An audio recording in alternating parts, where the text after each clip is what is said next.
মাধ্যমে সমস্ত দর্শনীয় স্থানগুলো দেখা যায়, ঘোরা যায় ফুল দেখে।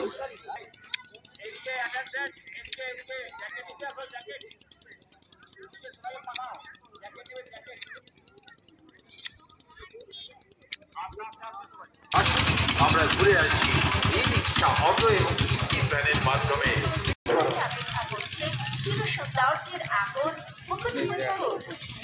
হ্যাঁ? হোক না কেন